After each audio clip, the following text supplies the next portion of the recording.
വാവക്കാട് ശ്രീ ധർമ്മശാസ്ത്ര ക്ഷേത്രത്തിലെ തിരുവുത്സവത്തിന്റെ ഭാഗമായി നടന്ന പകൽപൂരത്തിൽ പെരുവനം കുട്ടന്മാരാരുടെ മേജർ സെറ്റ് പാണ്ടിമേളം ഭക്തർക്കും കലാസ്നേഹികൾക്കും ഒരേപോലെ ആത്മനിർവൃത്തി ഉണർത്തി.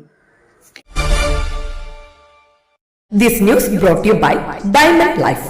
ഗുണമേന്മ, വിശ്വാസം, വരുമാന സൗഹൃദ വില എല്ലാം ഒറ്റ ബ്രാൻഡിൽ. Diamond life.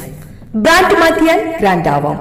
വിശ്വാസത്തിന്റെ ഗുണമേന്മയുമായി നമ്മുടെ വീട്ടുപയോഗത്തിന് ആവശ്യമുള്ള 60-ൽ പരം പ്രോഡക്റ്റുകൾ ഇപ്പോൾ ഒരു പേരിൽ. Diamond life.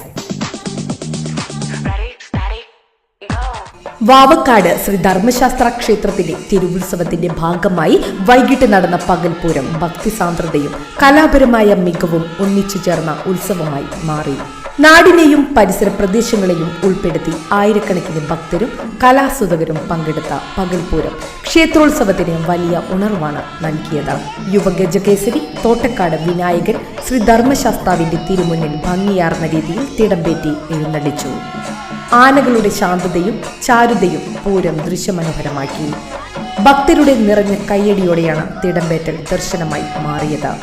പകൽപൂരം വാവക്കാട് പുത്തൂർ പാലത്തിന് സമീപത്ത് നിന്ന് ആരംഭിച്ച് ക്ഷേത്ര സന്നിധിയിലേക്കാണ് നീങ്ങിയത്.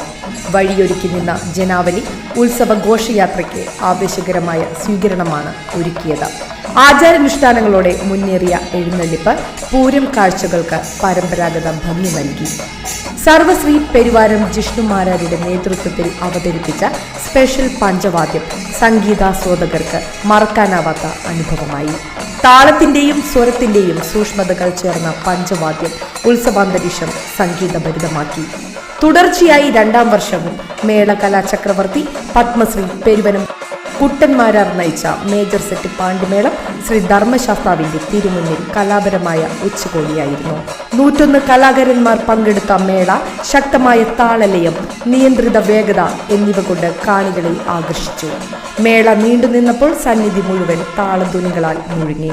പരമ്പരാഗത ആചാരങ്ങളും കലാസമ്പത്തും ഒന്നിച്ചു നെയ്ത പകൽപൂരം വാവക്കാട് ശ്രീ ധർമ്മശാസ്ത്ര ക്ഷേത്രോത്സവത്തിന്റെ ഏറ്റവും ശ്രദ്ധേയമായ ചടങ്ങുകളിലൊന്നായി മാറി. ഭക്തിയും കലയും കൈകോർത്ത ഈ ആഘോഷം നാട്ടിൻപുറ ഉത്സവ സംസ്കാരത്തിന്റെ സമൃദ്ധിയും വൈഭവവും വീണ്ടും തെളിയിച്ചു. ന്യൂസ് ഡെസ്ക് നാട്ടുവാർത്ത, വാവക്കാട്.